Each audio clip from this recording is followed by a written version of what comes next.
Thank you for calling Call-In Studio's host and call screener line. Please enter your show or meeting number and press pound.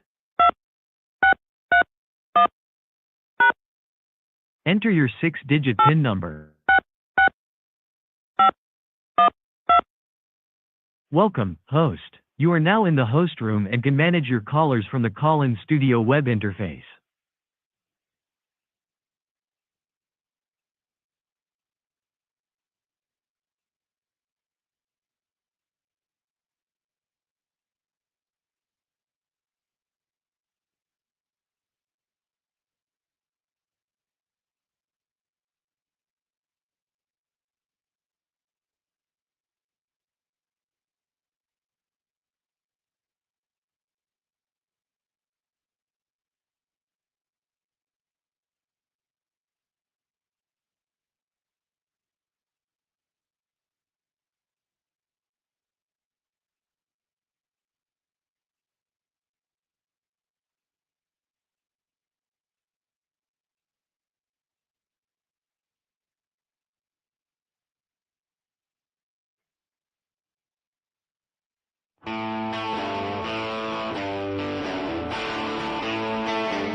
Hello, everybody, and welcome to Youngstown's Talk Channel. I am Isaac Schuster. No Luke today. It's just me and Joe. What if it was just me? What if one day we'll have to do a show, Joe, where it's just me or just Luke, and I'll talk. I'd be up for the challenge. Just talk to the mic. It's just different because there are no breaks to conduct your thoughts. So it's like a you have to keep going. Oh. I would definitely have to plan it out. Like I planned out today's show. So, I mean, but I could probably do it, but it would definitely take some adjusting and take some time to get used to it. But I mean, that's what radio hosts do, right? But it's 20 minutes. I mean, if you can go 20 minutes and then there's a commercial break and 20 minutes again, and there's another commercial break. So I don't want to do commercial breaks. I just want to take comments and go for an hour and a half. I'm going to be better than the radio guy. Yeah, let's do it. So thank you all so much for joining us today. Like I said, we are Youngstown's Talk Channel. We're down here live in Youngstown Studio. I'm Isaac from the MLO Bros. Luke's typically here, but he's not today. Call in. Joe and I want to talk to you. 330-595-1600. Objective of the show is to replace the eventual downfall of Youngstown Radio and give you another option. Tune in at the beginning of the day when you go into work at 9 a.m. and we'll carry you all the way through 5. That's our eventual objective. So today's topics, Joe, what do you want to talk about today, dude? There's nothing happening in the news. I mean, nothing. So can I bring this up first? Go ahead. I was terrified last night. Okay. Trump hinted that we may get involved in this Israeli-Iran thing. Well, here's the deal. They have a couple of their facilities that are buried so far underground. Okay. Israel doesn't have the munitions to be able to take out those things that are buried underground. We do. We have B-2 bombers that have bunker busters. That here's the way I pictured it. Yeah, we're gonna be like, all right, we're just gonna lend our bombers into this, and I'm like, that's gonna get us right in the thick of things. Yeah. So here's what I suggest they do. They go to one of the Israeli Air Force bases. They set up a couple of B-2s fully loaded with fuel. They leave the keys in it. They walk away. And they hope that Israel doesn't steal their bombers and use them. And we act like the rest of the world doesn't know that happened. Right. It's just why? So like why? Okay, they have bunkers in the ground. Go crawl into your hole and let them sit there. And then if they come out, then Israel can blow them up. If that's what Israel wants to do, why are we getting involved? But let's the 3 topics I have to talk about today for everybody watching at home. The 3 topics are Trump's parade, the numbers and all the details of Trump's parade, the No Kings rally, all the numbers and everything that went into the No Kings rally. And I actually did research on this.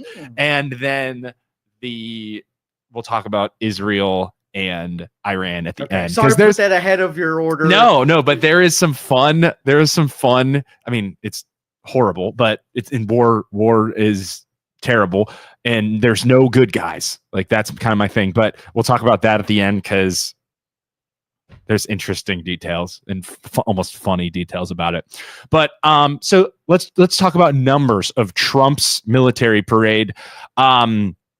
So was the parade officially celebrating the 250th birthday of the U.S. Army? Because the news, I feel like, was like, oh, this is about Trump's birthday. But it wasn't, right?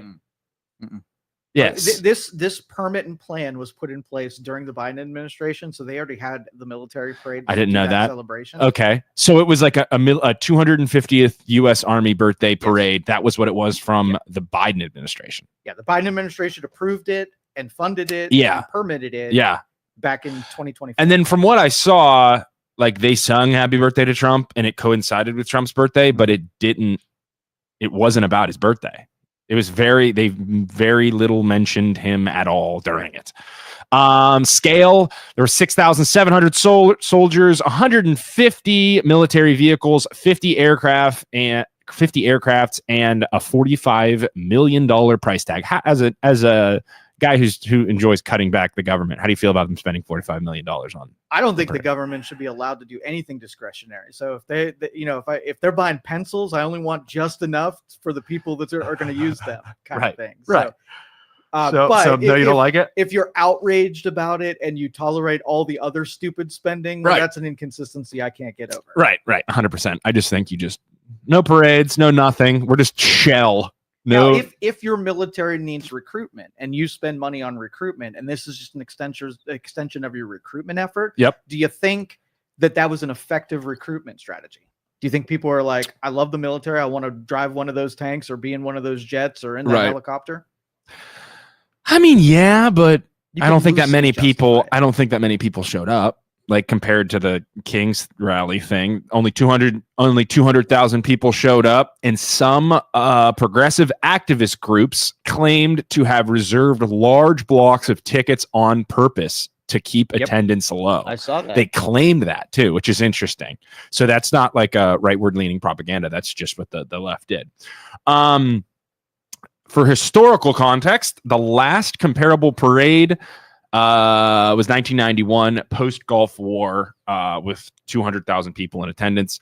So typically when we do parades like that, it's after a war, like a victory parade, basically. Mm-hmm. So interesting. Next year's parade is going to be off the chain because it's the 250th anniversary of the United States of America, 1776. Yeah. 2026. Yep. Huh. It's going to be good. You think it's going to be a crazy celebration? The fireworks are going to be larger than ever? Yeah, but what we're going to do is we're going to put it on my birthday again. Honestly. So just wait till the 4th of July. Just like that's why I didn't understand. Like, hey, can we just have this parade on the 4th of July and call it a day? Yeah, that would have negated the criticism for sure. Because then it would have been, hey, this is a celebration of America, not Trump's birthday. Yeah. Kellen says, Joe, you sound a bit quiet. Yeah, I am kind of You fixed quiet. it? You are kind of quiet. Just overall, compared to me and Luke, you're quieter. Yeah. Okay, so next up, we'll talk about the No Kings Parade. And I'm not going to lie, went down a bit of a rabbit hole doing research on the No Kings Parade. Okay. So just be prepared for that. So, focus. Protesting immigration enforcement under the message of defending the nation from a king rising up, authoritarian government. That was the point of the protest. Do you find it interesting that we're having a No King's Day parade and we don't have a king? No, next month he would have totally been a king had it not been for the. They stopped it. They did. There's no longer there is not a king. The effort has been squandered. It was great.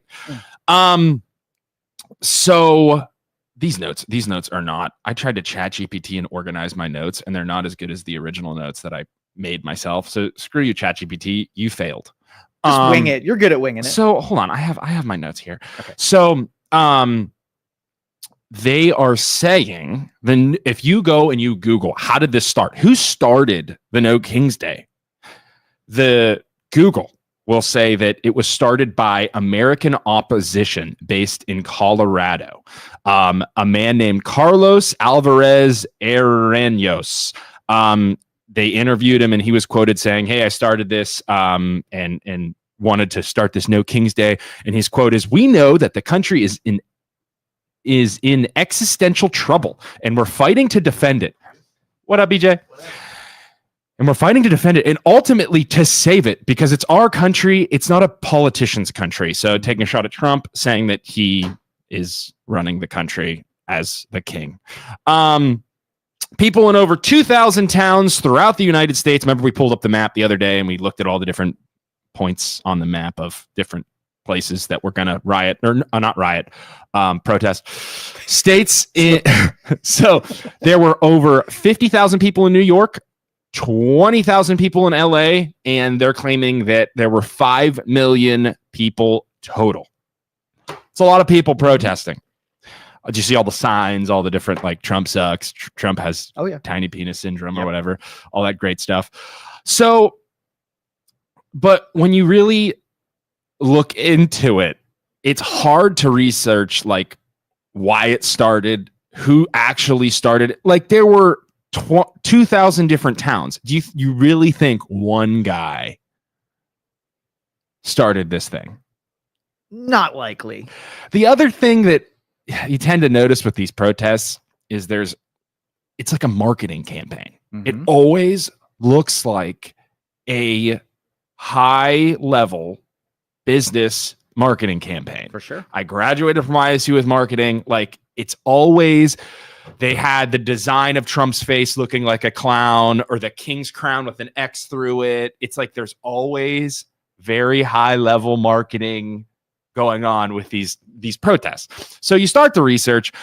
I went down a rabbit hole and I'm trying to, like, who is funding this was my question over and over. And you can't find who is coming up with all this money for 2,000 different towns. There has to be a way, like, there has to be somebody giving these people money. So then I found a YouTuber. The YouTube rabbit hole begins. So YouTube rabbit hole, Jack Spurko on YouTube. You can look up his video. Who is funding the No Kings protests and what is the real goal? He, and you can kind of find this online on top of him.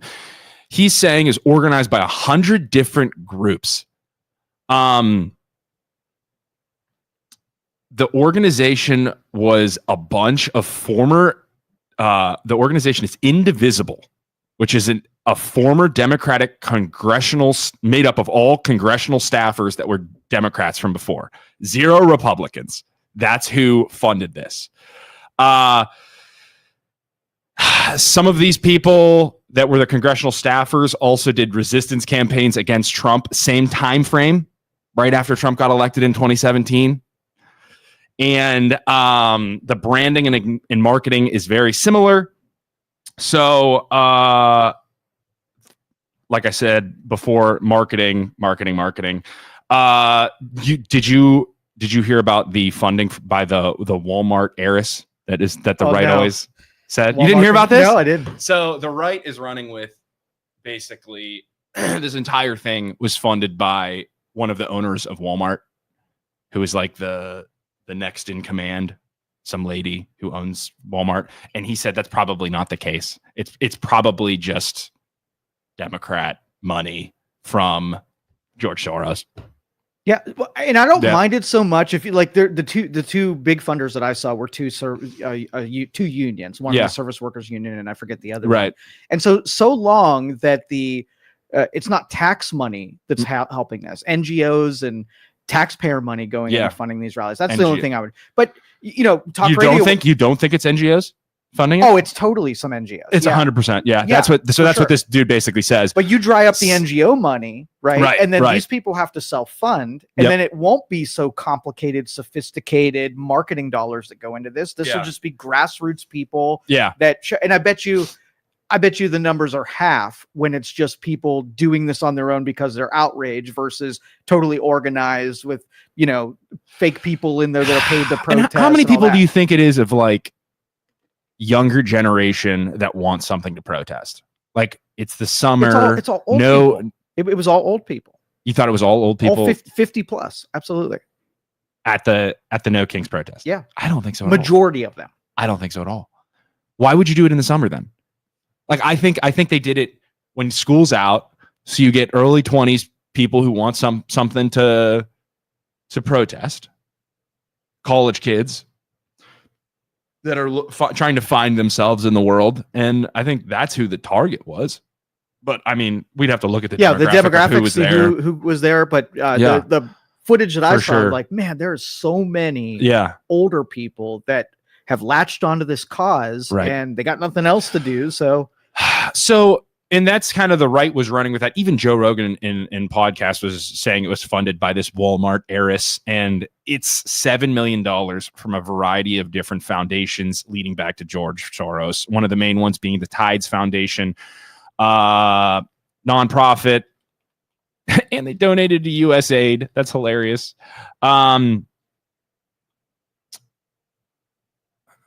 But if you Google it, right? If you and who knows if this is true or not. What I think it was, but it was overall pretty peaceful. I was trying to find, hey, was there any crazy stuff that popped off, any looting, any raiding at the No Kings protest? And there wasn't.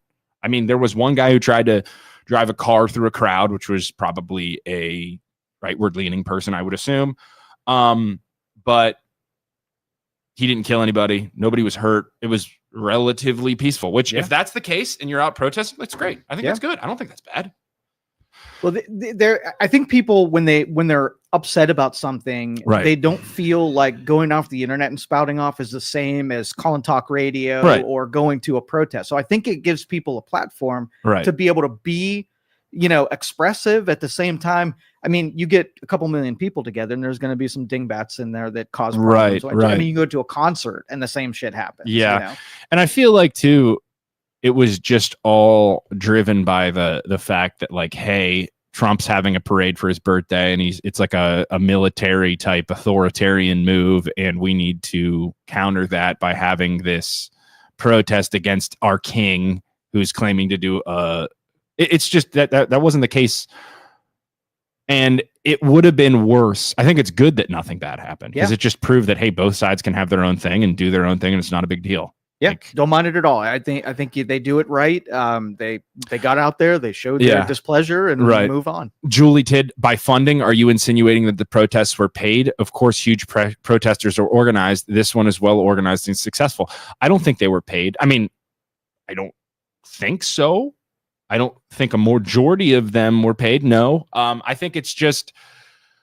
I think there's a lot of money that goes into both sides, but more so the left in a situation like this, where it is political parties and, like you said, non-government organizations that toss a whole bunch of money at organizing, at sitting around a big table with a bunch of wealthy people who are like, hey, we're trying to get, this is our goal, this is our objective, and how do we make this big marketing campaign to get people interested and get people involved and have this big, strong show of force that, Trump's not in control or the right's not in control. Yeah. And Julie, I believe there is a huge protest industry. There's so much money being funneled through the NGOs that paying people directly to show up. I saw a couple of Craigslist and Discord posts about they're paying between $6,000 and $10,000 to get people to show up. That seems excessive. So having big crowds that are paid $10,000 to be there seems like a bit much. Like, bro, if I was in college, I would go do that if it was paid. But it's like even you would have showed up for $500. 100%, and beer. 100%, I would have showed up. But Kellen says, I feel like when a protest becomes a violent riot, that's a sign that paid people were involved. I know in my notes here, this dude, this guy from this YouTube video said protests are fine, but these are strategically placed next to high crime areas in public, and anyone who is to try and draw in people that will start a riot. Exactly. Little towns aren't going to be effective. Like the Youngstown rally isn't going to do anything, but like Chicago, LA, the big towns are going to like be where the chaos ensues. Right.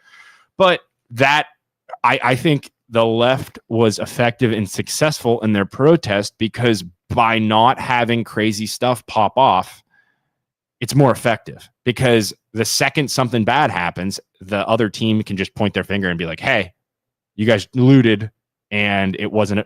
You guys are the bad guys. Yeah. You know, so you have to stay. Well, I don't like either of those strategies. I don't like you're trying to diminish someone else's expression by saying either the Trump parade was attended or the rallies were underattended. Yeah. It is what it is. The people Right. that wanted to express themselves showed up. And, anyway, go ahead. Tony says it was not his birthday. They have been planning that parade for 2 years. The Army's 250th birthday. It should have been celebrated, but they hate Trump so bad. They twisted a narrative so that they can have something to cry about. As we said, it wasn't based around his birthday. You could see that, but they did sing happy birthday to him at one point. So it's like it was on his birthday though, wasn't it? Mm-hmm. So it wasn't about it, and he seemed when they sang him happy birthday, he seemed very like, this isn't about me. You know, he also seemed super stressed out, as Ron Verb mentioned yesterday when I was listening to him on the radio. So overall, pretty peaceful for no kings. And now we move on to, you want to talk about Israel and because I'm going to push back on you. I'm going to be devil's advocate on this one. So go ahead, make your pitch. My thing is just who actually wants to go to war right now? Like out of the American public, who wants to go to war right now? Do you want to be a part of the war? No. I don't think a majority of American voters want to be in war right now. Now, do you have a distinction between needless war and war that has to be done? Is there a divide between those, or just no war no matter what? No, I think there are times where you have to stand up and go to war. I think but it's so easy to just try. The warmongers are so quick to say, well, this is a Hitler situation. Like Putin is a Hitler situation. If he takes Ukraine, then he's not going to stop. It's just going to be like Hitler in Poland, and Putin's just going to go on to the next one. He's just going to go on to the next one, and it's going to keep going, and it's going to spiral out of control. And cool, but why are we the first people that have to stand? Why do we have to be the world police? That's my question. We're not anywhere near it. Why are we the world police? Why are we funding Israel? Why are we funding Ukraine? Why are we the first one that everybody talks about?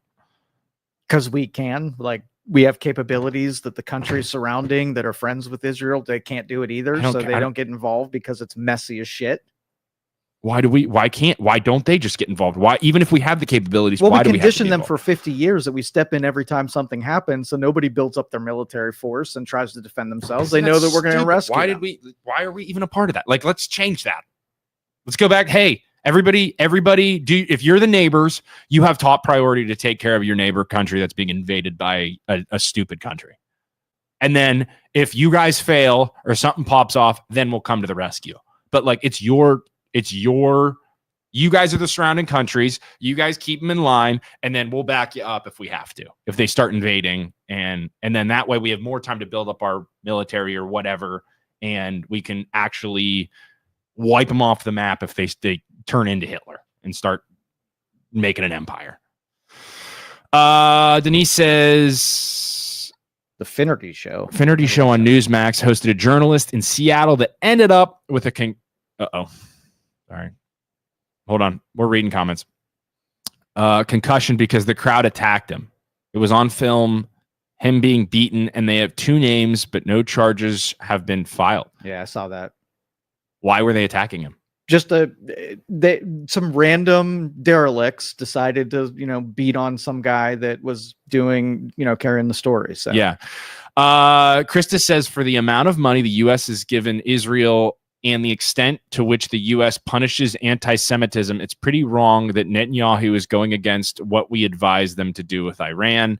And Julie says the 250th anniversary of the Marines and the Navy are coming up. Why only the Army on Trump's birthday? Come on, man. Well, the lead up, like the Army was formed before we even had an existing country. Yes. And so I'm assuming that it's the lead up to the Army was forged. We fought for rebellion against the British, and then we the real king. right. So that's why the other branches of the military came after it. So I can kind of see the chronology. Of our independence. Yeah. And like we talked about, it was started with the idea. The idea was started with the Biden campaign. Yeah. But so back to the Iran bill. So let's just put it on you now. If you were Israel and you had countries around you that every day said, we're going to wipe you off the map. The first chance we get, we're going to wipe you off the map. We hate you. You're the devil, the great Satan. And you believe that that's all they say all the time, every day? I've heard it. Yeah. And if they do get a nuclear weapon and they can pass it off to Hamas or Hezbollah and hit Israel, do you not think if they're within 30 days of getting this nuclear weapon that you wouldn't get rid of it? I mean, if it's you, if I knew that was going to happen, you know your neighbor who wants to kill you, is about to get a nuclear weapon, will absolutely use it against you, and it's within 30 days from now. What are you going to do? You're going to wait? Yeah, I think the key word there was neighbor. Can Iran hit us with that missile? Us, no. So, okay, Israel, do what you got to do, bro. You know, Israel, you go, you do your thing. I don't want any part of it. If they're your neighbor, I don't want any part of it. If you think they're going to do this stuff, you have intelligence. They're your neighbor. You know them better than us. So, go crazy. Do what you got to do, man. But I don't want to be responsible for you. I don't want to have to take care of you. Okay, so let me just play it out and you tell me what you would do. Yeah. So you hit all of the nuclear reactors, which put that out of commission. Okay. You got rid of the scientists who were developing that. So if it ended there, then no more nuclear weapon development. Great. But because you did that, now there are hundreds of missiles coming into your country. Okay. And they're being stored in underground bunkers that you can't get to. So now you need somebody to hit the last phase of this, getting rid of the rest of the missiles, or they're just going to keep lobbing. How do we know it's the last? How do we know it's the last phase? How do we know if we don't join in, we bomb the living crap out of them, other countries join in, and then we have World War III? It could absolutely escalate to that. But if you just did 3 bombers and took out the last remaining underground missile storage places, then their munitions are gone. They're no longer lobbing missiles. It can end at that point. Right? They did an inventory of what Iran actually had. And the missiles that they had were like 1,000. Right? They had 1,000 ballistic hypersonic missiles, and they had 2,000 smaller munitions that need to be a little bit closer. So when I'm watching this and I'm like, all right, starve them out. Like, use your missile defense, wait till they've gone through their 1,000 of them, and then they're depleted. They don't have. But then other countries like China and we'll give them Iraq missiles. Start sending in resupply munitions. And now not only you're fighting Iran, now you're fighting the countries that are supplying that. So dumb. That's the escalation. Like, what do? You're stuck now. Yeah. It's so dumb. I just can't stand it. I hate stupid proxy wars. It's so dumb. But what was I was talking about statistics of people who don't want to go to war in the United States. Like nobody wants. So concerns about escalation in the United States. These are some statistics I got from Google. Concerns about half of registered voters are concerned the current situation in the Middle East could escalate into a border conflict. Around 4 in 1 worry that the U.S. will be drawn into war. Yes. I bet it's higher than that. I bet more people are assuming that we're going to freaking be involved in this shit. Support for Israeli airstrikes. A recent poll indicated that 45% of Americans would support Israel conducting targeted airstrikes against Iran's nuclear facilities in diplomatic efforts. If diplomatic efforts fail, opposition of war. A poll conducted through a survey with a large number of responses showed an overwhelming majority, 85%, against another forever war. Support for diplomacy. There's some support for U.S. pressuring Israel to accept a ceasefire in Gaza to potentially reduce Houthi attacks. That's different than Iran, isn't it? Yeah, that's Gaza. Divided views on U.S. involvement. Americans are divided on several of U.S. involvement in the Middle East, with views split between doing the right amount, not enough, or too much. It's just like, what do you do to stop the impending doom of World War III?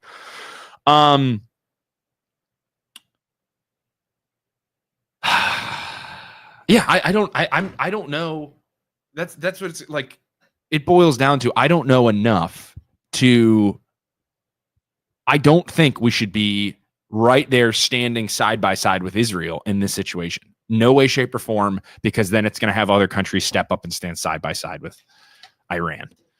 I don't think Israel's the good guys. I really don't think there's any good guys in this situation, because at the same time, I think Gaza is still getting bombed and 40 people are dying a day in Gaza, right? Like, and Israel's denying that they're not doing it.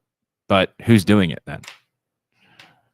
You know what I mean? Like, yeah, it sucks, and that's what I'm saying. Like, if you drag your feet and you try to do everything up to going to war, do it in more intelligent ways of doing this. Right. That was what should have happened. Yeah. Right. Yeah. And I don't think that the world tries hard enough. I think everybody's reluctant to make a stab at it and try to end the problem without saying, hey, let's just start sending missiles. Right. Yeah. That can't be your like second option. That's got to be your 20th option. So, but here's what I will say.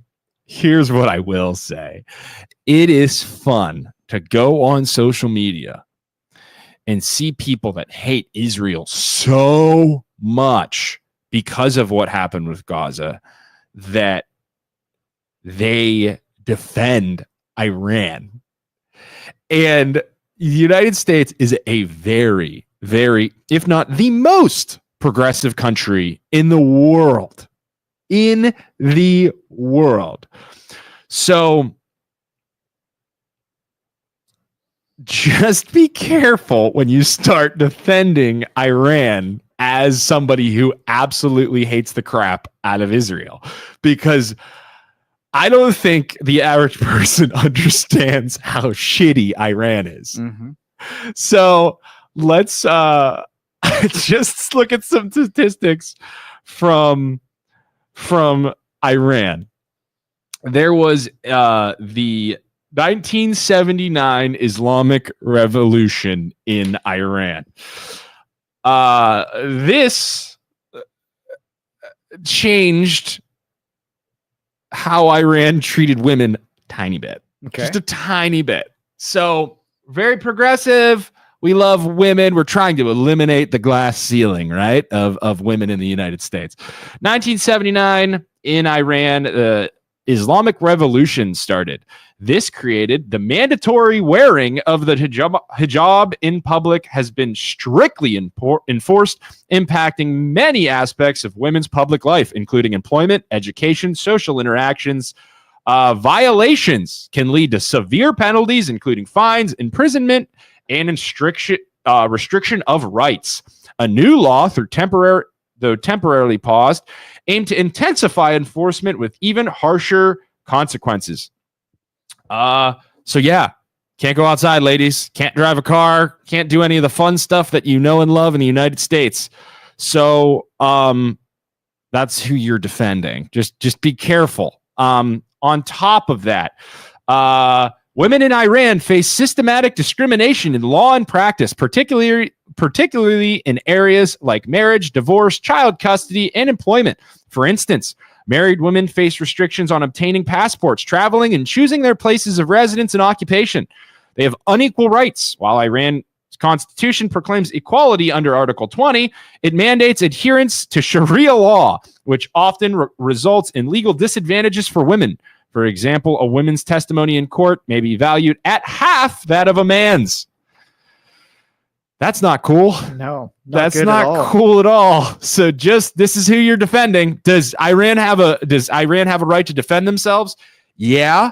That's what you hear on social media all the time, but like they're not exactly on your team, And with as many countries, and we like to project, and we want all countries to sort of be like us and adhere to the same freedoms and expressions. And that's just not the case in that part of the world. But we're not the boss of the world. We don't get to go around telling countries what they can and can't do, even if we're repulsed by what they do. Right. That's their culture. And I don't want to be the military police. No, but not at all. Just understand. You've gotten mad. You've gotten mad at Trump for saying way worse things than forcing women to wear a hijab. So, and your whole thing is constantly battling from a side of empathy and battling from a side of morality and saying everybody who disagrees with us is the bad guy. So, from your own reasoning, Those are not the good guys that you're defending. I mean, you nailed it, where there is no good guy in this situation. And so we want to pick out a hero and a villain. Yeah. And both of them have been in the villainous, and both of them, I can't say that they've been and Joseph says nobody's defending that. They're defending bombing helpless people and starving in Gaza. I 100% agree with you. There's 40 people over the weekend. 40 people die every day in Gaza, and I don't think Israel's the good guys either. There's no good guys in war, specifically in this situation. I don't like that the United States is taking a side. Let me give you a hypothetical. Let's just say in Gaza, it's run completely by terrorist organizations that are okay and cool with sacrificing people for the PR that it gets when you hit an installation. Right. So you have a school where they're teaching in one room and they've got missiles in the back room. Right. Israel takes out the missiles and you take out the children. Who's at fault? The people who put children in harm's way knowing they're going to be killed so you can make the news, or the people who take it out to take away the weapons that are being fired at them? The good guys still don't bomb kids. You figure it out. You still don't bomb kids. I still don't think it's right, especially once you realize that that's what they're doing. I think you say, hey, listen, this is what they're doing. We have to find another way, and just be aware of this situation going on. Like, we can't bomb this target but instead they're like, oh no, fire away. We got to do it. They're just heathens that are under the rule of bad people, and we need to figure. No, I don't. On the other side of that, if there are then rockets that come in and kill children on the Israeli side, isn't that still killing kids? Like, either you have the sacrificial kids that the Hamas is putting in, or you don't the sacrifice kids of the rockets that you didn't destroy when you had a chance. It's not black and white. I don't think in this situation it's black and white, and it's just, hey, we have to bomb the kids because there's bad guys underneath them. Find another way. Don't bomb kids. Same day, kids die on the other side of those rocket exchanges. I agree. I think that's wrong too. But like, you would have a lot more people behind you if you explain the situation and said, hey, we are not bombing these children, and we're going to find another way to figure it out. You'd have way more people behind you across the entire planet saying, yeah, you're not bombing kids anymore. You're trying to find the bad guys. But they're both killing innocents. That's what I'm saying. Like, we are levying criticism against Israel to be the bigger person, and taking emphasis on Hamas from being terrible people who are sacrificing innocent life. Yeah. On both sides. Like, just send in ground troops. Figure something else out. Don't keep bombing people. But it's a freaking dust pile, so it's like the optics are horrible. Like, figure something out. And I agree with you on that part. Like, if you had options that you could put ground troops in there and just clear it. Right. Building to building, clear. Building, it's not a big space, So I don't and you also don't stop food from entering Gaza. Yeah, like, that's what the 40 people dying per day, they're like bombing aid areas are getting bombed. And it's like, Israel's denying that they're doing that, but it's happening. So from what I heard, Hamas is stealing the aid and using it as sort of bait to get it's same thing where they're taking the food so that they can make the PR. I don't believe anybody. I really don't either. I don't know who. I'm with you there. And there's actually an interesting. We'll come back to Iran in a second because there's other things I want to talk about which are cute. This YouTuber that I was watching when I was in the freaking rabbit hole, he brought up this really interesting effect. It's called the Gell-Mann amnesia effect. So you distrust media on topics. People are distrusting of media on topics that they know and are trusting of them on topics that they don't know, despite similar flaws. So if you're really, really involved and you understand a certain topic and you see the media spitting absolute shit and you're like, this isn't true at all. Like, this isn't true at all, because of what I know from the situation. It's actually A, B, C, and D. Like, they're wrong in all four of these departments. So, and I know this actually happened. And then in a different situation, Israel, Gaza, we just believe them. We just totally like, oh, they're doing the right thing. They have to do the right thing. They have to do this. It's like, I don't know what to believe anymore. I don't know who's feeding me shit. I don't know who's feeding me the right stuff. It's just, and I feel like a majority of America is getting to that point. Yeah. Where it's like, I don't know what's right and what's wrong and who's right and who's telling me shit, who's lying to me. I don't believe anyone. Who's forming a giant marketing campaign and spending millions and millions and millions of dollars to make me think a certain way and make all these dumb people who aren't going to do any research about it. And then the people who do research, where are they getting the research from? Like, there's no real way, unless you see it with your own eyes, of knowing it's true. Yeah, and all you have to go on is who's the bigger liar, right? Who's more likely, who has the most to gain of lying. And I think there's a good bit of propaganda that goes along with both of them. Did you see the F-35 picture, by the way? The what? So on X, some pro-Iranian channel posted a downed F-35 military plane. Yeah. And they got the scale wrong. So they had the plane like its wing tore off. Okay. But then the people were microscopic that were around the plane, and they did like the scaling, and it was a total fabrication. So they had memes had a field day with putting like a battleship in there, and it was crazy. Well, but that's the amount of propaganda that happens during. Well, the other thing you see all over the internet, I see reels of like buildings blowing up, and remember the Beirut explosion? Was it Beirut, where the explosion from the fireworks facility and the? Do you remember that from a couple years ago? I remember the explosion. I don't remember if it was Beirut or not. I think it was Beirut, but there was a massive explosion, and it was like the biggest non-nuclear or third biggest non-nuclear explosion in a city ever. And it was like you just saw the massive. And they're saying that this is happening in Israel or this is happening in Iran, and it's back and forth, just propaganda of like this war is insane and. You just don't know what to believe, man. You really don't. So let me throw a little conspiracy theory out there about this. Okay. Yeah. So one of my the most credible comments I saw was the Republicans and the war hawks that you talked about. Mm-hmm. This is their version of global warming, right? Right. Every day they say they're X amount of days away from getting war. a nuclear bomb. Yeah, right? yeah. They've been there was a timeline of like 1992 that this year they could have a bomb, and it's been like that for the doomsday clock. Yeah, exactly. Yeah.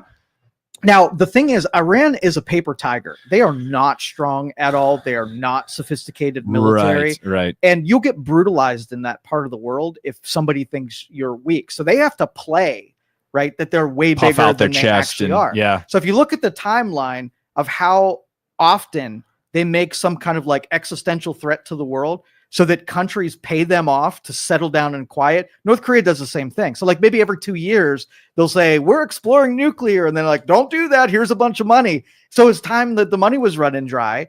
Right. And they were expecting another payoff. But this time instead they got munitions rather than money because, Trump was there.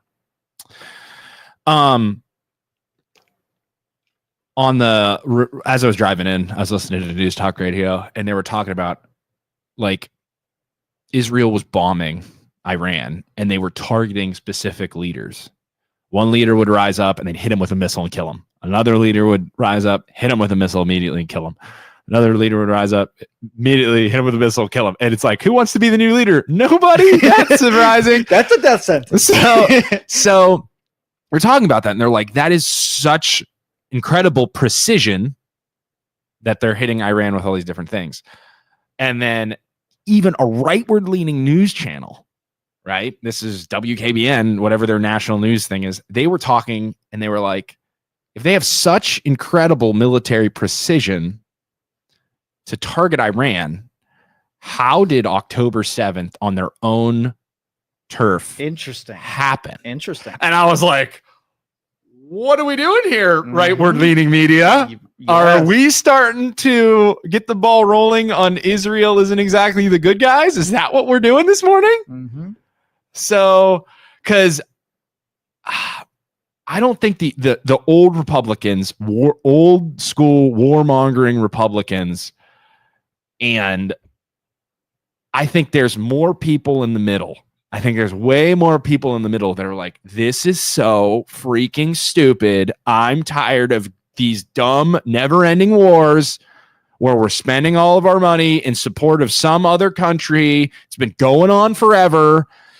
And I just don't want to be any part of it. I don't want anything to do with it. I don't want to take a side. Nobody's the good guy. Stay the F out of it as long as you possibly can. Right. And then if there is that shit happening and that shit popping off, the other countries around it, they can deal with it. They can be good neighbors. Because it's going to be on their doorstep. Yeah, it's on our doorstep. I don't feel that Iran can threaten the United States directly with conventional warfare. Yeah. I do think that if they got material, they could absolutely put it in terrorists and they can visit the United States in that way. But that's what your military's job is, to get embedded people, sniff out when they're causing a problem, and do it the intelligent way. Let's look at these comments. Can we scroll up a tiny bit? Also, don't stop food entering Gaza for kids. Yeah, I have a problem believing a person bombing starving kids. I agree. Iran was supposed to have the bomb 10 years ago, and they didn't. Yep. Exactly. Every year they're close. This close. We have known for years that politicians lie and unleash attack ads, dig up dirt, etc. But you have to admit, Trump opened Pandora's box. Yeah, Krista, we've talked about this. I've talked to you about this specifically. In 2016, they were so terrified of Trump not being one of them and not being a political leader that they literally did, the Dems got together and did the Russia collusion story. Like, the director of the FBI was talking about it. They were so afraid of Trump. So you can try and say Trump started it, but it's just because he wasn't a politician that it started all of these political organizations and all the big money getting involved in politics to stop it against him. And using the left has said recently in the past couple of years, using the court systems to attack political enemies. They literally did that to him. For sure. They literally started it in 2016, 2017 with Russia collusion the second he got in, because they were terrified of what was going to happen. Absolutely. So not good. Back to Iran. Let's see how Iran feels about the gays. LGBTQ rights in Iran.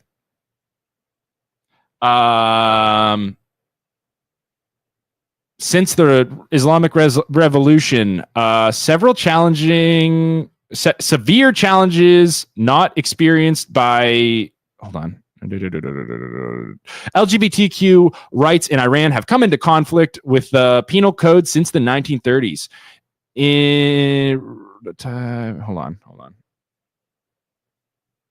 Same-sex sexual activities are punishable by imprisonment, corporal punishment, fines, and or execution.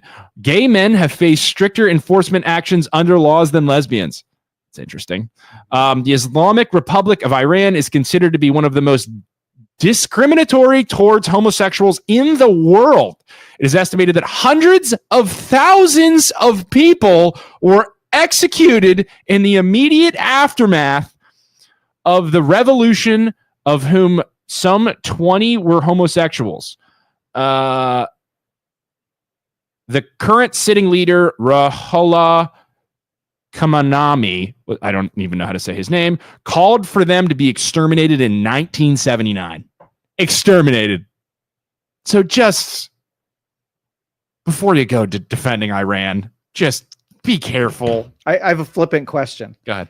So let's just say the Marco Rubio, Pete Hegseth says, we are going to bomb Iran on the predicate that we're going to liberate women and the LGBTQ. Do you think you're going to have a segment of liberals that now support an interesting question, isn't it? So they have to battle. They would then be battling with their own strategy of empathy, right? Because they're all about people having their own culture and their own way of living, but they also are all about, at least here, women's rights and LGBTQ rights. Like, I would say no, like, absolutely not. Like, you can't bomb them on the regime change, total assault to liberate them. From a morality I bet you're going to get a segment. I bet you would. Segment of them that will switch gears and say, yeah, we're all about and just, hey, just up front, like, live your life however the hell you want, Mhm. as long as you don't hurt others. Yeah. That is where I'm at. Like, I think you can be gay, bi, whatever you want to be, do whatever you want to do, just don't hurt other people. So what that means in this situation, I am not on this. I don't think Iran is right for doing any of those things. But well, what about you take the guy and his job in Iran is to take lesbian and gay people on the rooftops and throw them off? Is it okay to do a precision strike on that dude? Because I feel like he's a bad dude. Off roofs. That's awful. Yeah, and that's pretty commonplace in the sophisticated Iran. I think there's a lot of trans men that in Iran because, well, trans women in Iran because they're guys who are gay. They're like, hey, I can't be gay, so I'm going to become a woman, and now I'll just cover up in a hijab and I'm good. But it's like, you know what I mean? Yeah. Because you can just cover yourself up, say you're a lady, and you're good. Good to go. It's a good strategy. But yeah, I don't think just all I'm saying is people just be careful when you're defending Iran, because from your perspective, you have strongly defended this group of people. And now at the same time, you're defending the country that it's all about exterminating those people. Morally bankrupt people. Culturally, morally bankrupt people. Sketchy. Isn't that a sketchy debacle of a situation? Man. Joseph says, don't care. It's their problem. I agree. We could get there. We could get there here in this country if some had their way. Could get there. I think he's talking about gays being thrown off roofs. I doubt that. That's rhetoric, and I don't think anybody has hatred. I know they say that people hate gays and whatever, and I'm sure there are a very, very small group of people that are still horribly homophobic and horribly just against any type of. But the difference is it's not culturally accepted. No, you would be. They have to hide. Yeah, they have to hide. Where in Iran, it is part of their culture, where it's completely accepted. You walk around the streets and it's like that. Yeah. Joseph said some on the right don't want to go into Iran, but want to send the military into LA. Do you think it was cool that Trump called in the Marines? I think it's really cool. I think homeland first, man. You protect your citizens. Isn't the Marines to attack foreign entities? I think you utilize any kind of invasion, any kind of. I mean, let's just say we lived. Youngstown started attacking Poland, right? Hell yeah! And that's a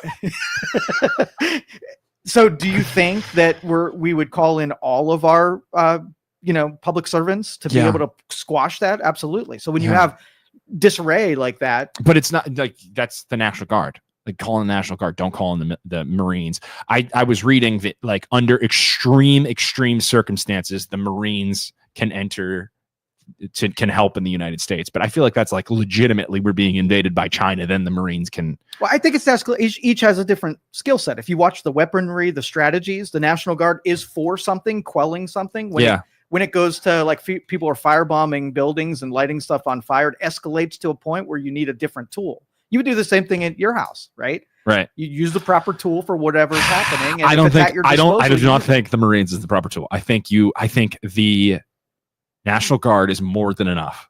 I think Trump constantly looking for, hey, am I allowed to do this? Okay, cool, let's do it. Like let's do it because I'm allowed to do it. And I don't think that's the right move at all. But I don't think the proper military was dispersed for crowd control. I think it was protecting a federal building. And so if you had an embassy in somewhere and there was attack, right, because that was his out. That was his out. That was, hey, it's a federal building. I can do whatever the case, hell I want. The extent was a federal building but why can't you just use the National Guard in that situation? Who is this? Let's hear it. Call her on the line. Let's give him a second to screen in still. Oh, you have to give it like 30 seconds. But Carter said they were protecting the federal buildings and ICE agents. Use the National Guard. You don't have to call in the Marines. It was literally just them calling in the Marines because they knew they could be under and just they called in the Marines so that they could call this a crazy situation where there's an invading force in California. And like, I'm going to sit here and defend them when it came to Gavin Newsom, who was like there's no need for this. Like, it was getting out of hand. The National Guard being called in is cool, but you call in the Marines and you go too far because you're just trying to say it's this invasion. Well, they weren't mowing anybody down. They weren't dropping bombs on anybody there. So, I understand. like, what was the downside of the threat that this is? It sets a precedent for the future leaders and future presidents to call in the Marines for stupid reasons. All right, caller, you're on. Hey guys, it's Luke. I'm back in cell phone service. Hang up immediately, please. Hang up on this man. What did I miss? As long I'm back, I have got no news. As long as everything's good and there's no wars brewing, I'm glad to be back. What I missed? Anything? Nothing happened. No, it's been quiet. No, everything's fine. Everything's totally fine. The world's great. Okay, cool. We just sang Kumbaya for the last 55 minutes. Yeah. What? Oh, that's amazing. No, I'm back. I wanted to. I heard you say something because they literally just got back to the cell phone service, and I've kind of been following the Iran Israeli thing. Are people seriously defending Iran now? You see in comments. So you see in comments that, like, hey guys, we need to understand that Iran has the right to defend themselves. And are you serious? So I see that in comments all the time, and and they're not wrong, but all I want them to realize is that you are defending people. You argue from the side of empathy all the time, and it's very easy to defend from the side of empathy. But now you are defending the people that throw gays off of rooftops in the streets and calling for execution of the gays. So just be aware of what you're doing. Yeah, stupid people in the comments saying that. Think of another way to approach this. Okay, I agree. First off, the United States needs to stay out of it. Second off, Israel attacked them because they thought they had nuclear weapons. Is that what I was reading or something like that? Joe, what was it? Why did this bombing? Wasn't it from something? There was a bombing last year or in November. That didn't Iran shoot missiles at Israel last year in November? October, November, yeah. So they are just... But that was for killing a military leader. So they were taking why are they doing it now, 8 months later? Well, the Atomic Energy Commission did a report on Iran, and they weren't following any of the protocols of the last agreement, so it null and voided that. And they discovered that they were on the precipice of creating enough nuclear refined material to create a weapon. So that was what they said within 30 on the precipice since 1985 when Joe and I were like 6 years old, and they were firing weapons at Israel back then too. I remember correctly. That's just look, we haven't gone anywhere. The world frickin' sucks. yeah. I mean, do you remember? Yeah, I remember. I think it was like 88, whatever the Gulf War was. It was Iraq and Iran were chucking missiles at Israel. I remember. And hey, maybe did we get involved in that one? Isn't that the Gulf War? Yeah. Why are we doing this? Like, we're doing the same freaking thing. Stay out of it. I don't want anything to do with any of this. If the people around them have a problem, have the other countries in the Middle East handle it. The Middle East has been fighting for ever. The problem is though, when you say that, what countries are going to help Israel in the Middle East? That's the problem. Name one that's going to help Israel, Isaac. Maybe the UAE. They're probably the most neutral. Who else? Okay, the UAE. Who else is going to help Israel? Anybody else over there going to help them? Not us. Who's gonna? I feel like in this situation we have Iran and Israel in an arena, because I'm pretty sure there's nobody stepping up other than piece of shit countries to defend Iran either. Like, nobody in the Middle East likes Iran. They understand that they're the psychopath in the freaking group. You got to understand, Israel though is those other countries around there. They're not gonna attack Israel, but they sure don't like Israel being there because that's their holy land and everything else like that. Four countries said that thousands of years. 4 countries said that if the U.S. enter, they're supporting Iran. Iraq, Afghanistan, Pakistan, and India. They all said they're supporting Iran. If we attack, you got 4 more countries that are backing Iran. And China's already in, Russia's already in. So we've got 7 countries that are a tinderbox right now. That's a tough one. the scariest country out of all those you just named is India.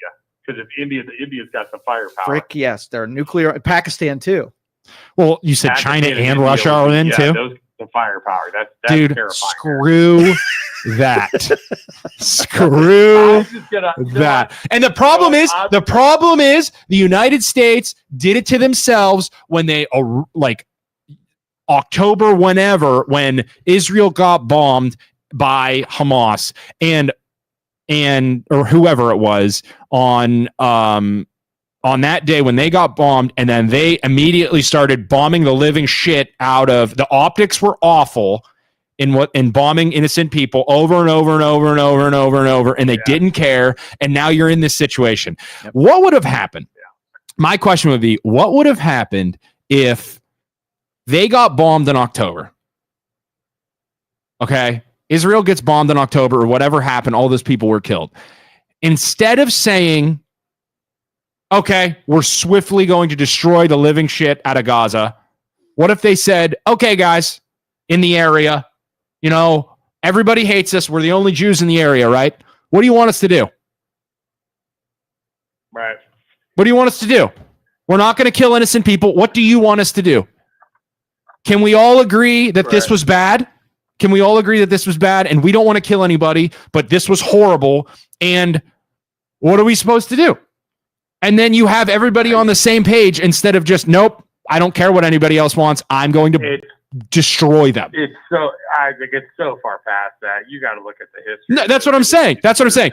We should be nowhere near this because the Middle East has been fighting over Holy Land since the beginning of time. Yeah. I agree. Because of religion and everything.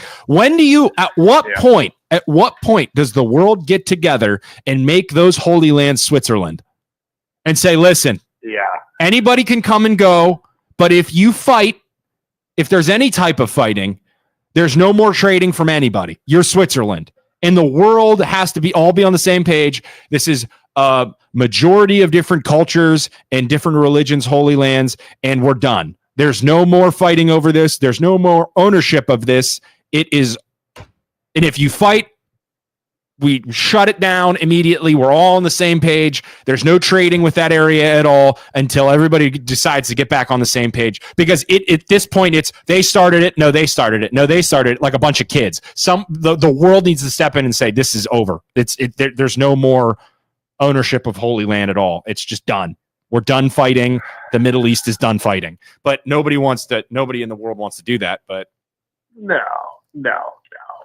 There's so much with Israel, though. That's the problem, and it goes back so far in the Holy Land and the fight. Yeah, it's so deep. But my main point of calling, and then I'll let you guys go, is people are stupid. If those people are honest to God defending Iran and trying to play the empathy card with Iran, they're idiots and they have no idea what Iran does to people. What they like, they cut people's hands off and heads off. You know what I mean? Like not their own people, because they don't listen. Like you said, they throw gays off a roof. Like, this is all documented shit. Right. And you're gonna get on there and you're gonna say that.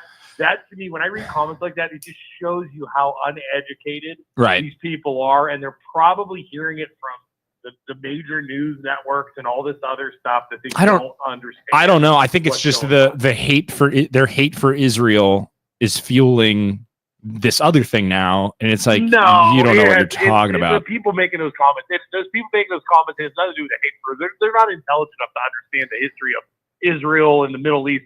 It's their hate for the Republicans and the hate for Trump that are making them say that, right? And anything they do, if we just say we're going to defend Israel, we're going to side with Israel, they will automatically, if Trump says that, or the Republicans say that, they will automatically say, well, we side with Iran. It's the same damn thing. You know what I mean? It's over and over. It's opposite, and they say that without even thinking about it and having no backing and no intelligence to understand even what they're saying. Right. They're so against it. And again, I don't think we should be involved at all in that fight. But at the same point, it's like, you need to know what you're saying and understand that Iran is just a terrible, awful place that suppresses its people. There's no freedom. You know what I mean?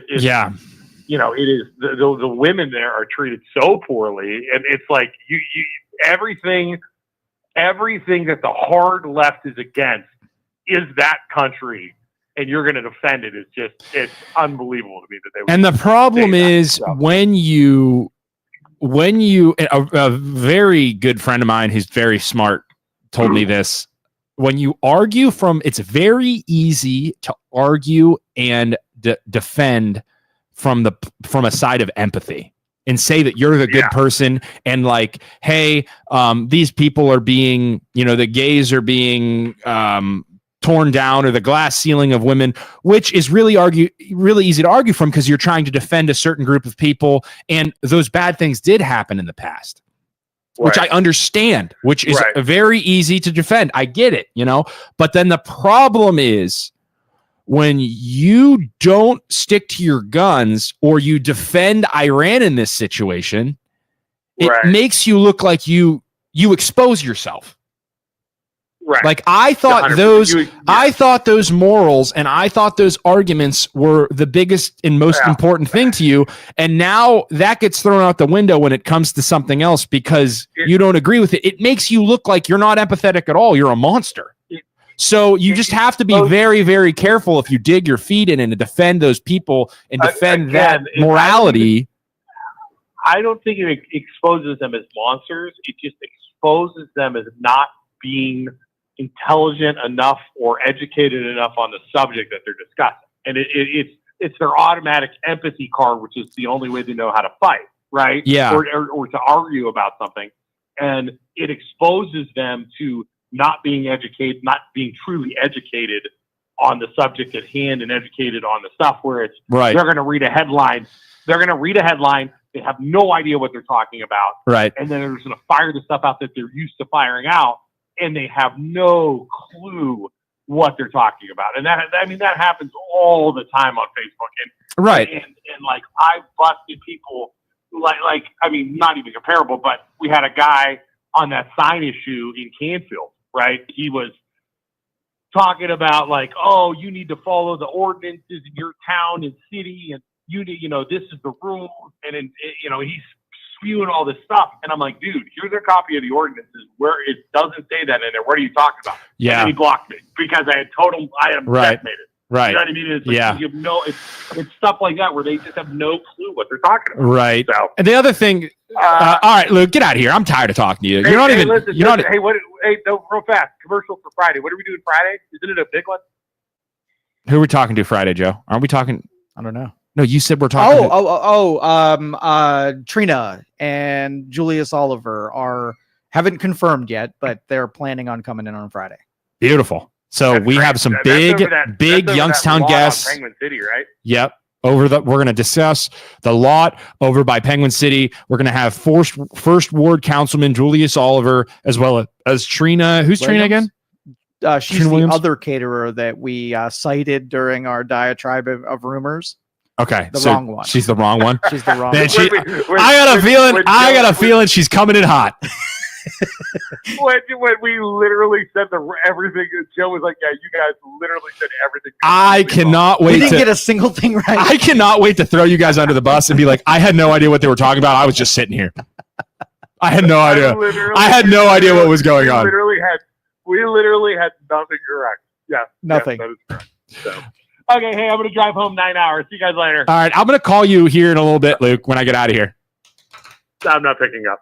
Oh, please pick up your phone. Goodness gracious. I'm not picking up your phone. The other thing that's for like that arguing from the side of empathy, the same thing happens with Trump. They argue that Trump's an asshole. He's an arrogant asshole. He's rude to all these people. The president needs to be a nice guy. He needs to be nice. He needs to be presentable. He needs to be presidential. He needs to be all these things. And they are all like body positivity, all of these things. And then they go to these the No Kings rally, and Trump's a fat ass and he's got a tiny penis and he's got all this. It's like, okay, body positivity is great. And you were just defending fat people and defending body image and all these things that you have the moral high ground on, unless it's Trump because we're allowed to pick on him because he's Trump, and we're allowed to just like, we don't care about body positivity or anything. It destroys your argument. Yeah. Like, you're claiming to be morally better than everybody else. There was a sign, but when it comes to one person, you're allowed to. Like, that doesn't make sense. There were signs side by side. One saying, you don't solve problems with hate, and I hate Trump. Both in the same frame. Exactly. So you wonder why the reasonable people are like, that doesn't make any sense. No. And I don't know what to believe that you're saying. I don't know if I can trust you because you're a hypocrite. That argument is hypocritical and it doesn't make any sense. And you're claiming to be this moral high ground, and that's not the case. So if you, and that happens all the time, over and over and over and over and over. And yeah, Trump is out of shape, drinks too much Diet Coke, and I have no idea how large his penis is, but like I'm fine with picking on people if they can take it, and as long as you're not a hateful prick. Yeah, like I'm fine with picking on people, and I'm fine with making jokes, and I love comedy, but these are the same people that are like, yeah, comedy's bad because it's racist and all these different things. Like, we get it. You've taken the moral high ground, but then when it comes to other things, you're allowed to be a racist, hateful prick because you're right. Can I get your take on something? Yeah, go ahead. Okay. What do you think about the legislators that in April and May loaded up on war stocks going into this? I shared your post the other day.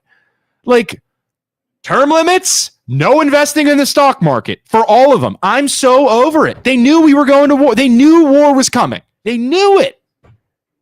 They're making the decisions. They should not be able to be financially incentivized to make these decisions. Yeah, you don't think they're going to vote for the war when they profit because of it? Goodness gracious. I'm so over it. I'm so over it. You want, like, and that's what I posted. You want no kings? You want no more kings? You want no more authoritarian government? No more money.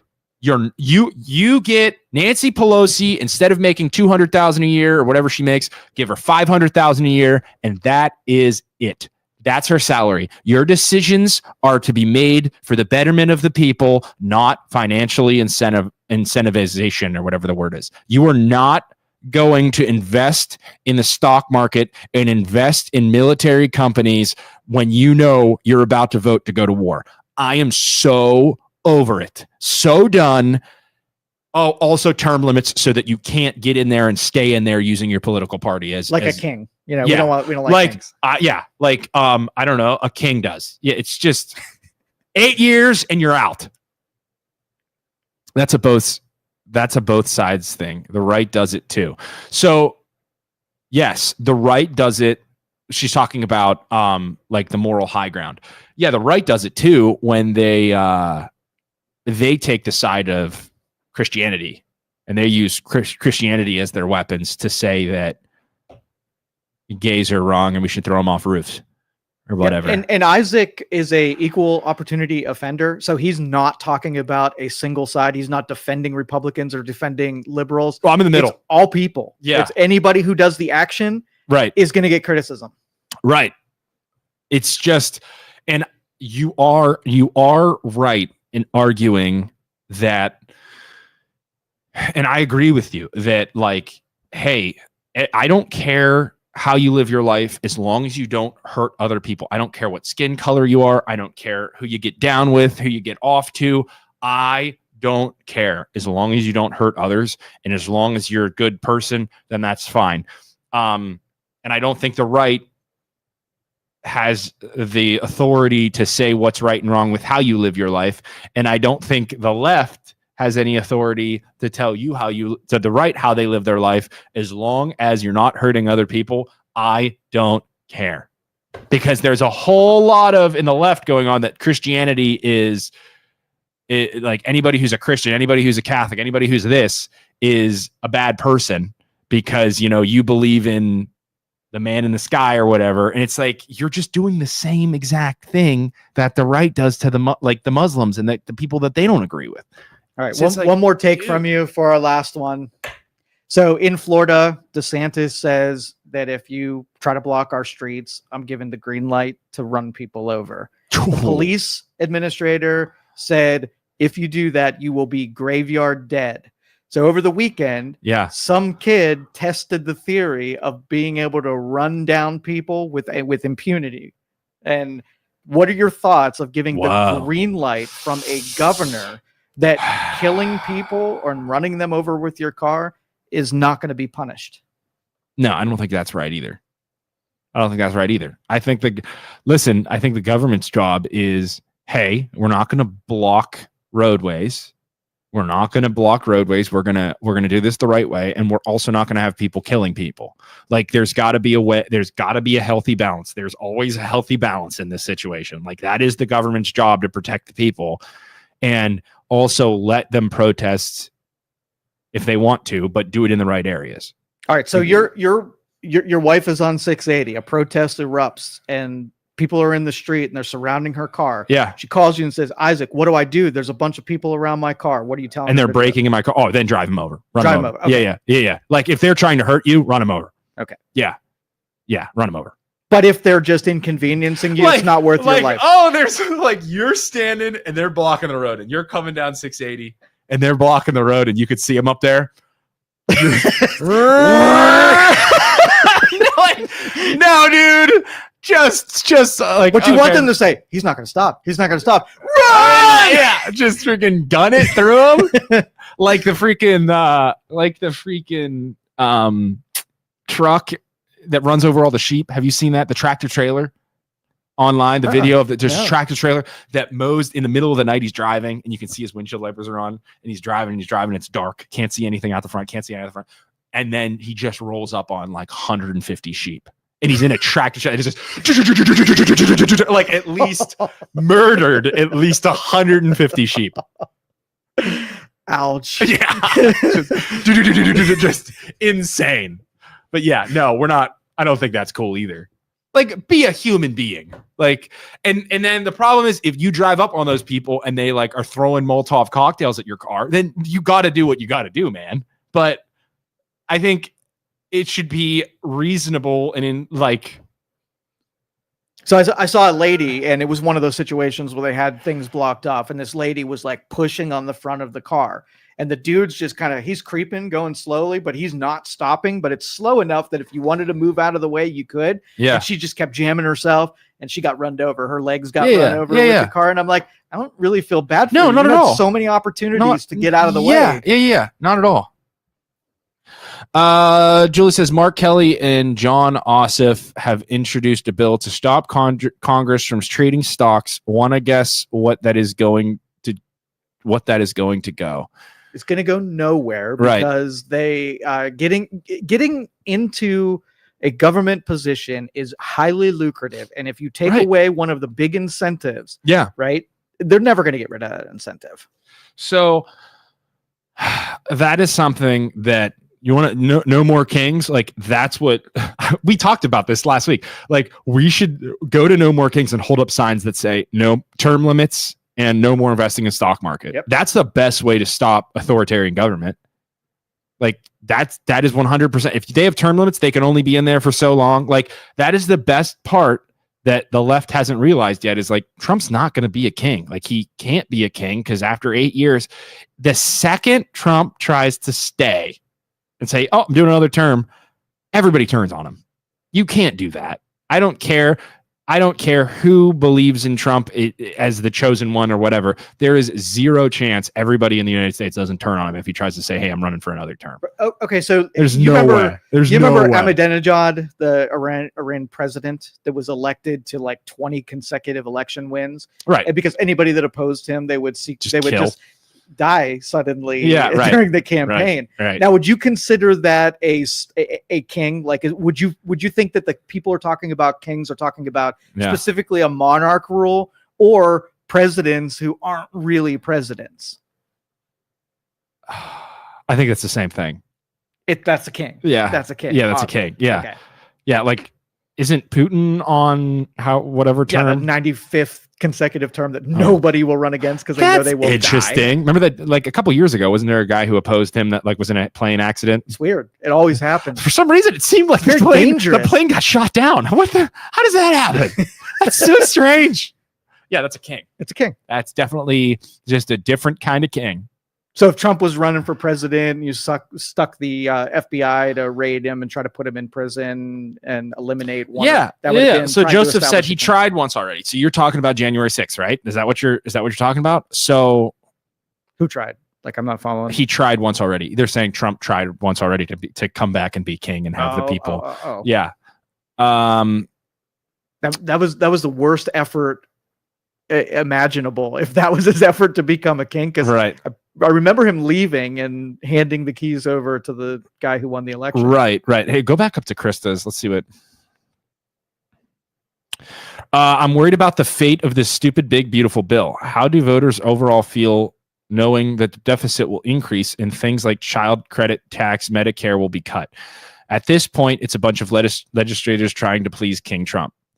So I'm going to give you my criticisms of both of those statements. So number one, the cuts in Medicaid are only getting people who aren't supposed to be on it anyway. So there's no real cut to Medicaid. But these incentives, like these, so they have projected savings in the budget that says this saves $2 trillion. Okay. But it's like over the next 10 years. Those never become realized savings. Right. So they spend a bunch of money right now. 10 years from now, the spending money today $2 trillion. cuts the budget in the future. And we might have a different president then. How do you know that we're going to realize those budgets? And it's only $2 trillion. Don't we lose $2 trillion a year? Huge. Yeah. Like this is not. I do not agree that the Republicans are pitching this as a balanced budget or reduced budget at all. It's a boondoggle. So I'm with you on the big, beautiful bill isn't as beautiful. Right. If it costs more. Because you're an Elon guy. Yeah, of course I am. Of course I am. He's on Elon's team. Scroll down a little bit.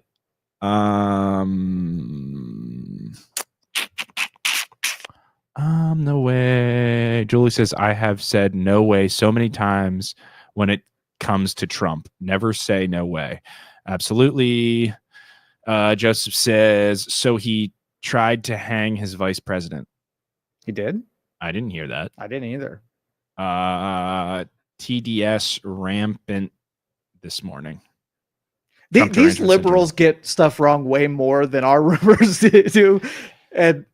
But I think that's inaccurate. I don't think what's crazy is like with the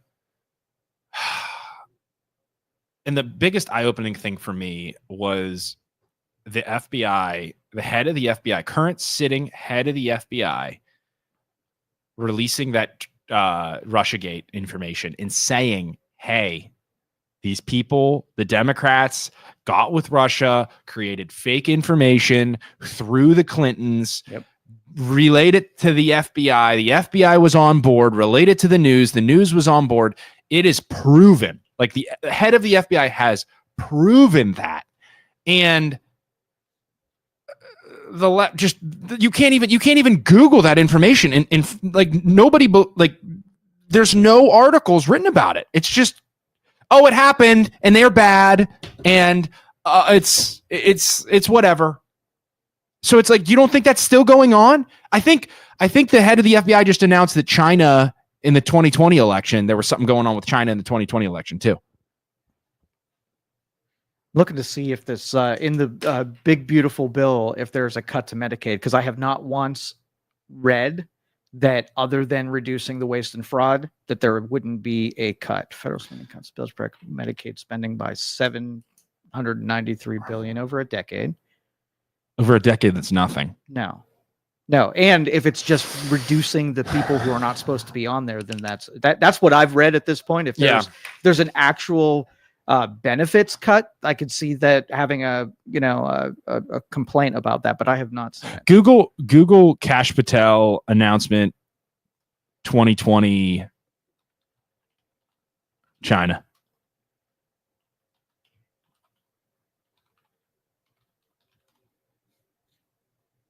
Eight hours ago, the FBI director Kash Patel has alarming allegations of the 2020 election. Fake mail-in stuff having to do with China. Driver's licenses. It happened in 2016.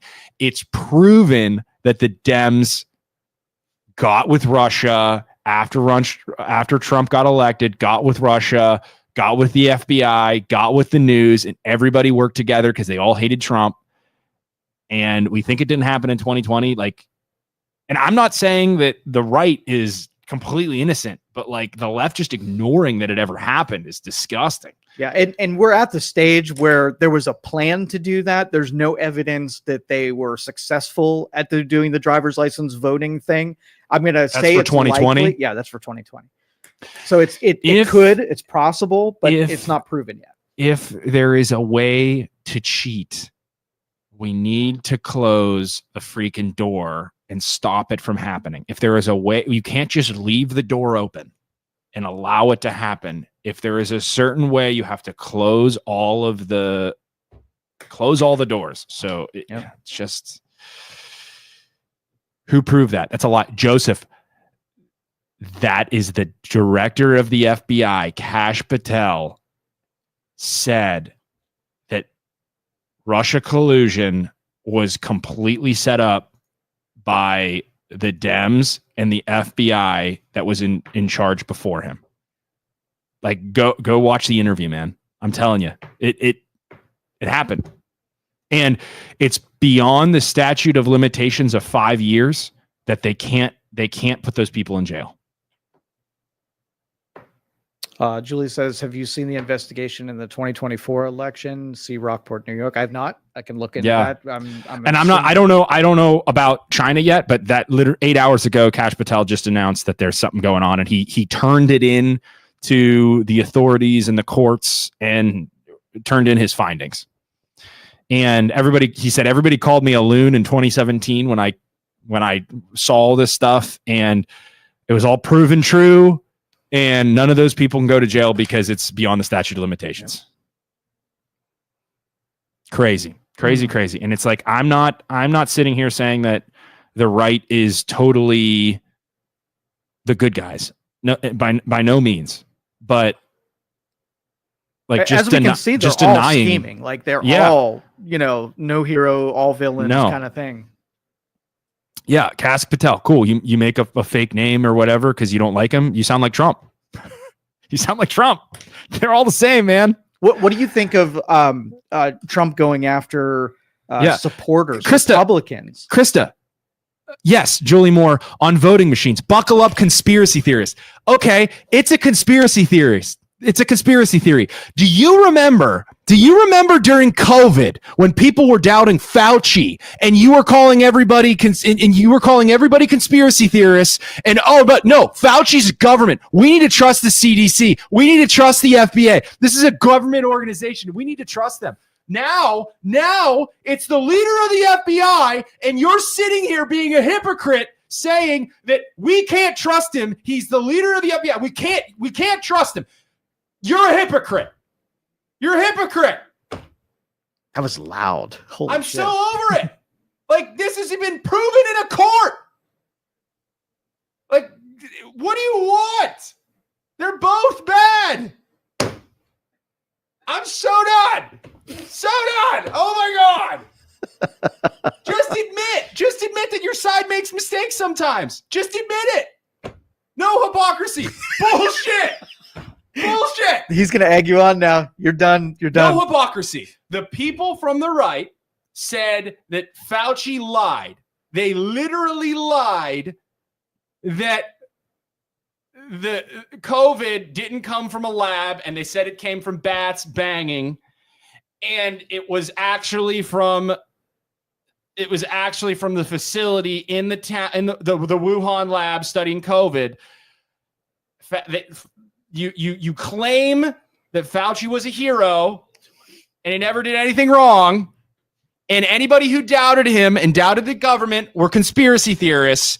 Now the shoe's on the other foot and you refuse. I mean, what? So either you're going to doubt everybody and everybody's a liar, or you're going to think that the experts always tell the truth. Yeah. Do the experts always tell the truth? No. I'm the first one to sit here and tell you, no, they don't.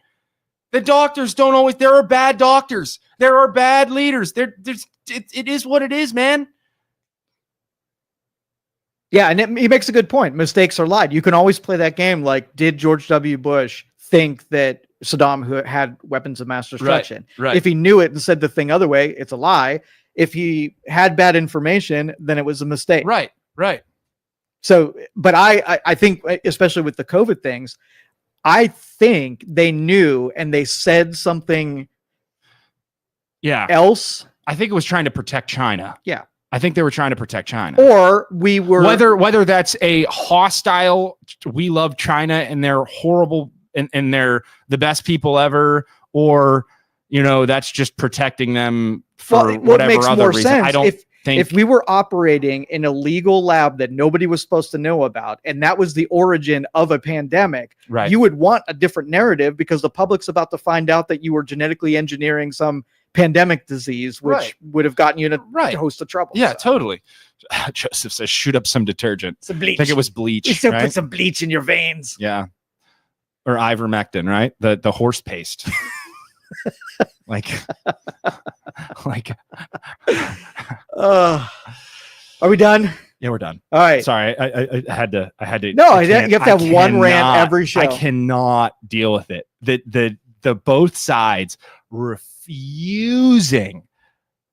You are just as bad. I want you, Krista and Joseph, I want you to know, if you don't see the mistakes in the lies sometimes, you are just as bad as the Trump people. You are just as bad as the Trump people that think that Trump is God. You are just as bad as them. You're exactly the same as the thing you hate. Exactly the same. If you don't hold your team to a certain degree and the other guys are just the enemy and we can do whatever we want because we're on the side of being the good guys, that's bullshit. Absolute bullshit, and you're eating it up. But thank you, everybody, for watching. I appreciate you for being here. Thanks, Joe, for being here with me today. We'll be back Friday. We appreciate you. Youngstown Talk Channel. We're doing it every Tuesday and Thursday, and Joe's here with Kellen the other days. Call the MLO Bros for a home loan. Call the MLO Bros for if you're buying or selling a house. Also, you can call Youngstown Studio. You want to talk about how I'm an idiot? I don't know what I'm talking about. And the Dems are always right, and they never do anything wrong. And they're the good guys, and they're for the gays and the straights and everything, and they're morally better than everyone. Start your own podcast. Come down here. Joe will get you set up. You can run a podcast. You're actually looking for leftward leaning people, aren't you? I am. Like, I really need somebody on the liberal realistic leftward leaning people. Yep. So start your own podcast. You can, you know what? I'll come on your show and we can argue. We can have a good time respectfully. Like, I'll reach across the table, shake your hand. Oh, I have to shake your hand. Respectfully. No. But yeah, you can start your own podcast. So, but thank you all for watching. We appreciate you. We'll see you Friday. Thank you for listening to this show on Youngstown Studio. This is original Youngstown content. Feel free to share our videos and tell your friends about us. Don't forget to subscribe to our YouTube channel and follow